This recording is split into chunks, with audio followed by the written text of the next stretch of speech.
Okay, well, hello everyone. Sorry for the initial delay. I've been trying to get this right. Um, so this is going to be our first lecture lesson online.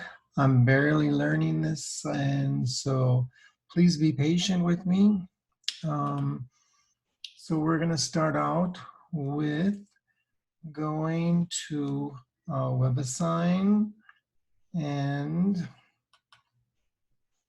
I'm going to share the screen with you. So I'm going to go to WebAssign. Normally I would have this ready. Log in. And I'm just going to do one problem. It's already getting late, and I'm going to try. It took me a long time to get all this together, and it doesn't seem, I wish it wouldn't have, but more because I have so much to learn on all this. That's the main reason.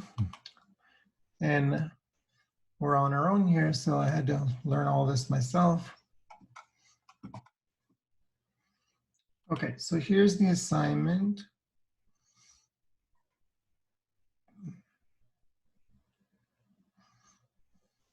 And again, next time I will have this opened already, not to waste time. So this is a number 1. I'd already had practiced this once before and it was a mess. So this is my second attempt at recording this for you.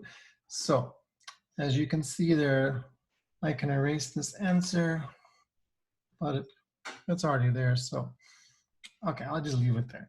So what we want to do, everyone, is here's a curve, and we're going to revolve it around the x-axis. As you can see here, revolve the curve about the x-axis and find not just the arc length. We don't want to find the arc length of this. That was the first part of 7.4, but this is to find when this is revolved, you get this yellow cone-looking shape, and we're going to find the volume.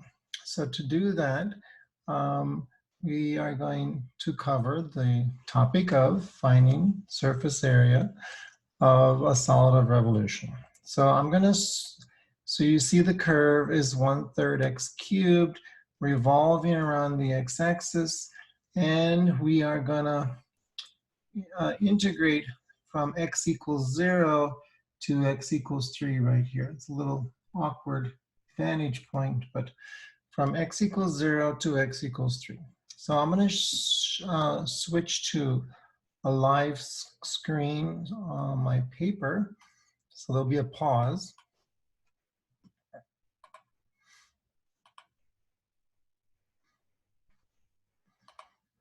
And well, there's my hand. So, well, okay. So we'll give it a try here.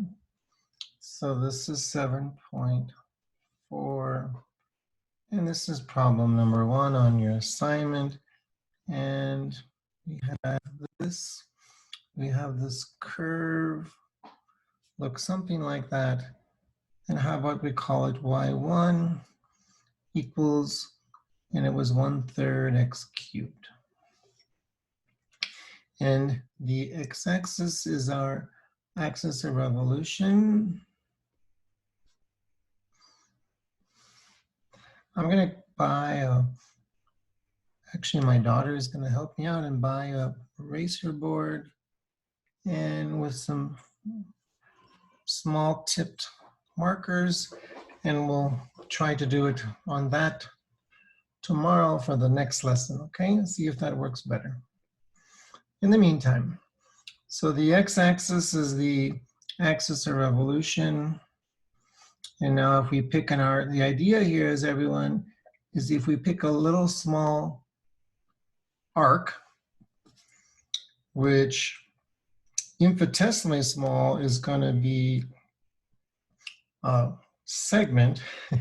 And when that little tiny segment is revolved, you get something, a geometric shape called a frustum. And a frustum is if you take a cone, a circular cone, and you cut it anywhere parallel to the circular base, you get this part. So if we ignore this, so now we just have this part here. That bottom and top have circular bases. This one of them smaller than the other, and we want to know what's that surface area of that frustum.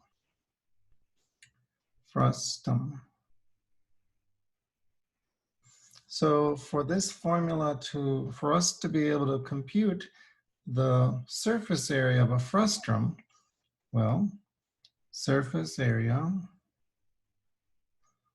of a frustum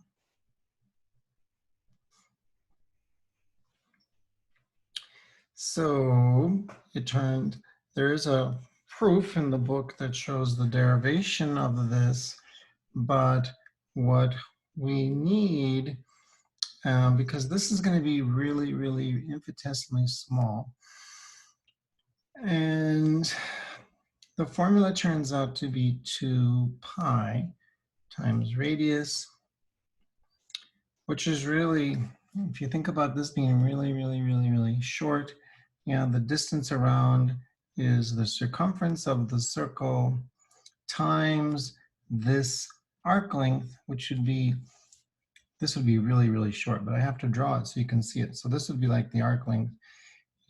Say we pick the midpoint and we find the distance around the circle right here, and that's the 2 pi r part, times the arc length, how long this is, so times arc length.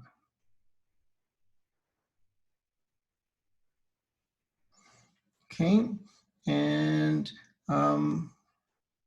so 2 pi times radius.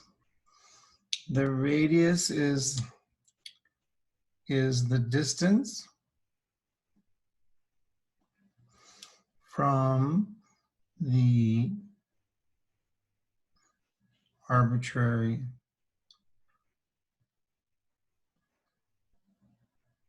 segment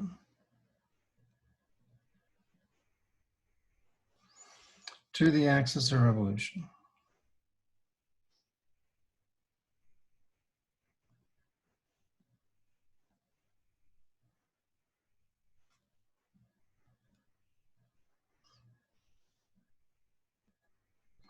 Okay, which is, so here we pick an arbitrary segment on this arc, on this curve here, and the radius is the distance down, say from the midpoint. This is infinitesimally short, so we can just think of it as the midpoint of that little segment down to the axis of revolution. This is a vertical distance, of course.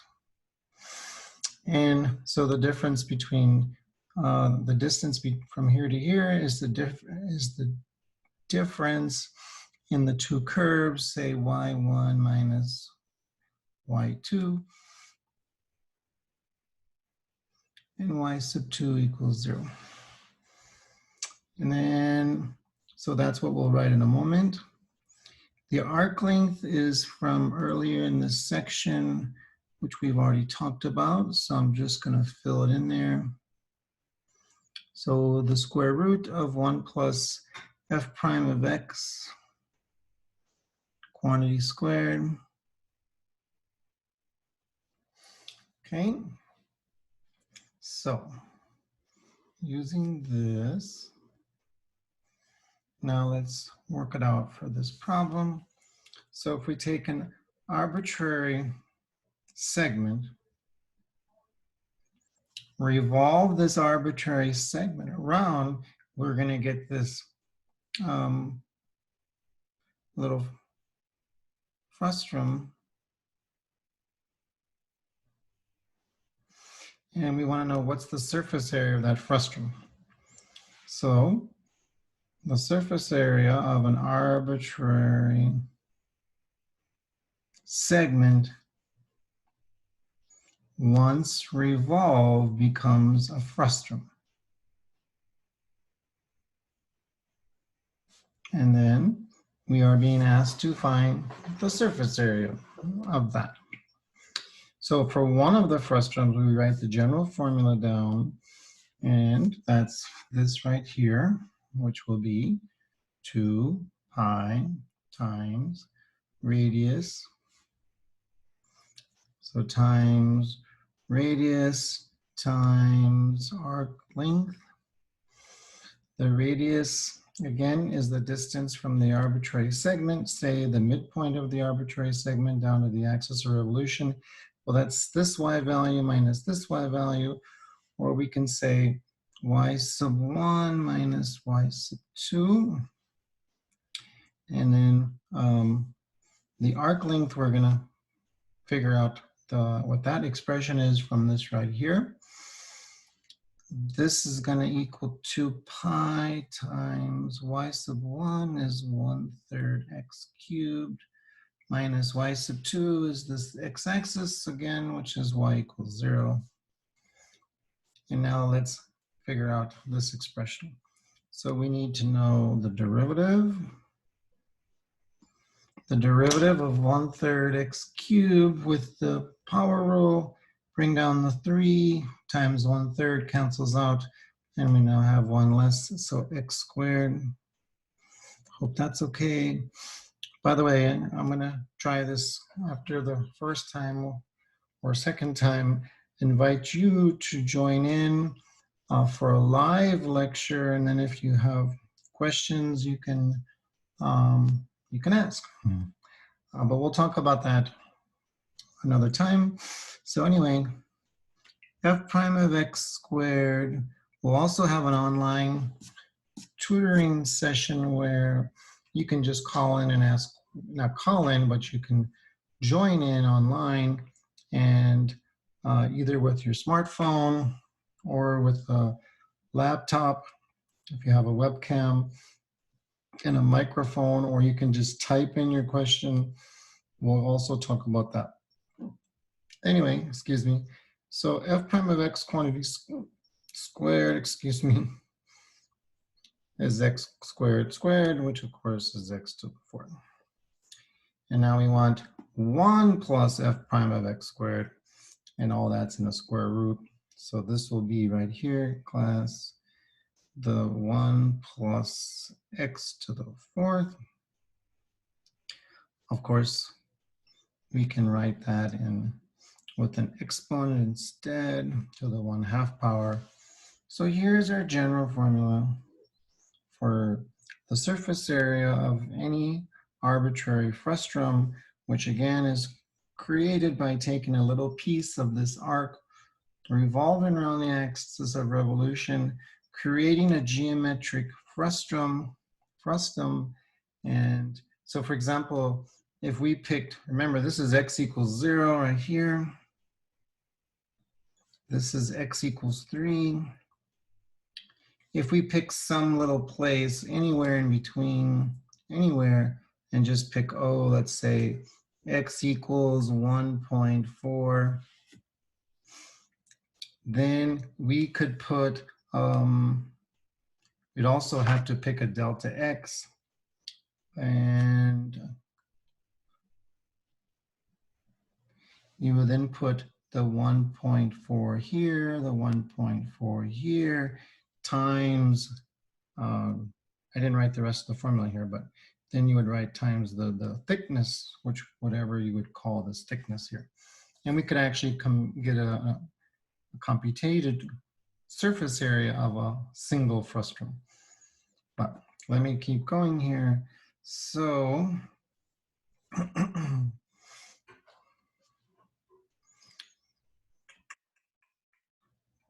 okay. So remember over here, everyone, I apologize. This was times thickness, which is either dx or dy.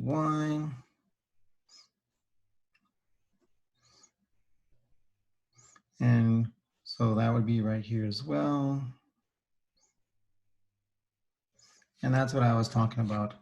If you wanted to just sort of approximate and find the surface area of one frustum anywhere in between here. You just have to pick an arbitrary x value, say 1.4, put it in right here, put it in right here, and then you'd have to also pick, so it's very, we could spend more time and actually do it a better job and say, what if you put 10 arbitrary little segments, divide this up into 10 equal pieces, and then figure out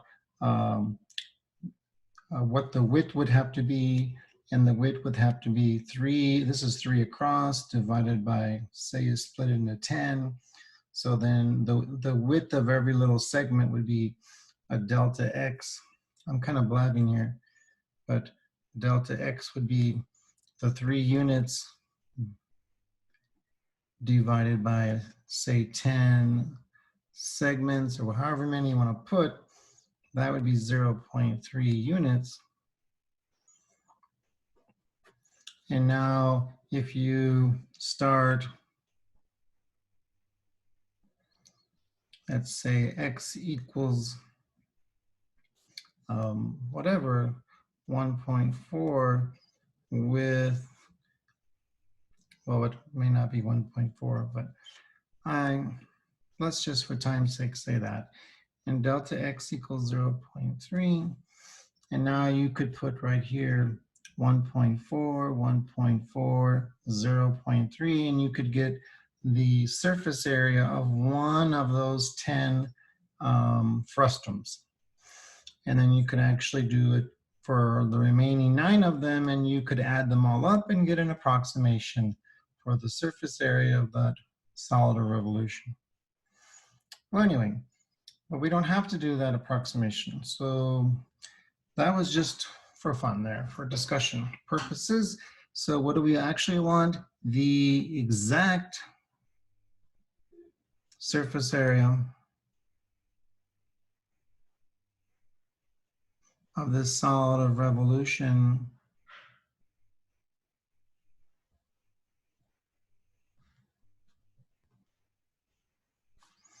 And now we can do that by taking this and dividing this up into an infinite amount of pieces and find the sum of all those surface areas. So that's going to equal the integral from x equals 0 to x equals 3 of this formula. So it's 2 pi times 1/3 x cubed times 1 plus x to the 4th to the 1/2 power with respect to x. So there would be our integral. And if we were to go back to the WebAssign page, this is what we would type in for the first part of the question. But let's go ahead and integrate it real quickly, and then we'll stop, okay? So I'm gonna pull out the 1/3, 2 pi thirds times the integral x cubed 1 plus x to the 4th raised to the 1/2 power with respect to x. So how do we integrate that? Well, we need, if we notice, if we rename this inside part, this inside expression by a single letter, and then we would have, say, call it w, you'd have w to the 1/2 power, and then the derivative of this inside is 4x cubed, and we do have an x cubed, so this will work. We can anti-differentiate it this way. So let's rename it. So u or w, 1 plus x to the 4th, differentiate this renaming statement. So this is something we've been doing all semester already. And now rewrite. So we'll have 2 pi thirds times the integral of w to the 1/2. Plop the dw down and check. W to the 1/2 takes care of 1 plus x to the 4th to the 1/2 power. The dw has a 4x cubed times dx. So there's the dx, there's the x cubed. So this dw has an extra multiplied constant of 4. So to compensate for that, we multiply by the reciprocal 1/4. So hope that's okay. So clean that up. This is 2 pi over 12, which reduces to pi over 6. Integral of w to the 1/2 power with respect to w. And now we have a very simple antiderivative to compute. Power rule, add 1. So 1 plus 1/2 is 3/2 divided by that new exponent, but dividing by 3/2 is the same as multiplying by 2/3, of course. And this equals 2 pi over 18, but 2 pi over 18 reduces to pi over 9. W to the 3/2 power, but w is 1 plus x to the 4th. And now we can evaluate it from 0 to 3. And we get pi 9 still. And using the first fundamental theorem of calculus, we input the upper limit of integration, the lower limit of integration, and so 3 is the upper limit, so we plug 3 in, we get 1 plus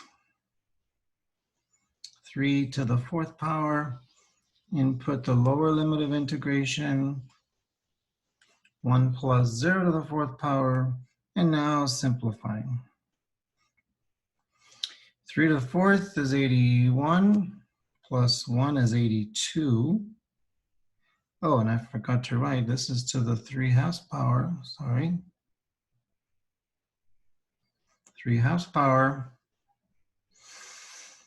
So this is 82 to the 3/2 power minus, well, 0 to the 4th is 0, plus 1 is 1. 1 to the 3/2 power is just 1.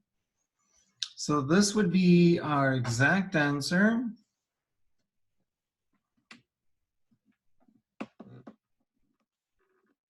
Okay. So pi over 9 times 82 to the 3/2 power minus 1. So now we're going to go to WebAssign, and we're just going to input that into a calculator because they want us to approximate.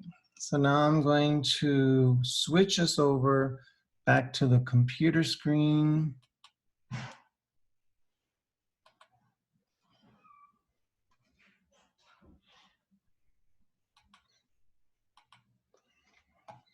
So here we are, and this is the integral that we have to input. I already had it there, so I just left it there, and that was correct. Now we need to submit our answer, but I need a calculator first. So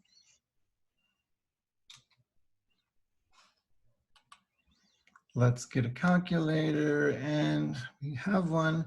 So let's see. We have to, let's get a scientific calculator. And so now I just gotta figure out where pi is on the scientific, there it is. So we have pi divided by 9. And then we have times, I don't like the way that looks. Let's try that again. So we have, how about I do it this way? So we all really need is 82 raised, oh, I know what I can do. Let's go to decimals instead. Sorry. So Desmos. Thank goodness for Desmos.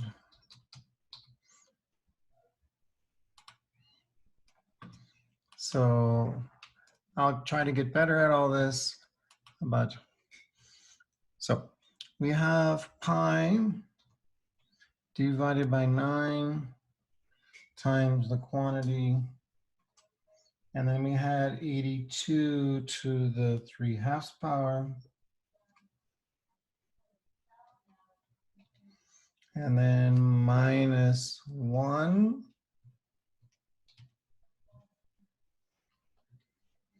and that should do it. So 258.85, 258.85. I'm going to write it down so I have it here. Okay, so now we'll go back to WebAssign, and so magic moment here, pressure's on me. I hope I didn't make a mistake while I'm thinking about all this online camera business here. Input, and whew, sigh of relief from your teacher. We have it correct. Yeah. So that took a while. Gosh, it always does, doesn't it? I'm gonna do another one, but it's already midnight, and I just wanted to, I had given you all an email stating that I didn't have it ready, but I'm not completely satisfied with this, but it's gonna have to work for the moment. So there's the first problem only. I'm gonna do a couple more tomorrow, and I'll post it there on your Blackboard as well. And then we'll, then I'll invite you to a session where you can join in and ask questions. But for now, this is just our beginning. So thank you. I hope you understood and hope you could see it. If you have any comments about this, for the moment, since you're not on, all you're gonna be able to do is watch it. You're not in the session. You're not invited into the session. So for the moment, you could just email me any comments about this recording. But in the future, you're gonna be invited to join in, okay? Okay, everyone, well, take care, and we'll talk to you again tomorrow, okay? Okay, take care, bye-bye.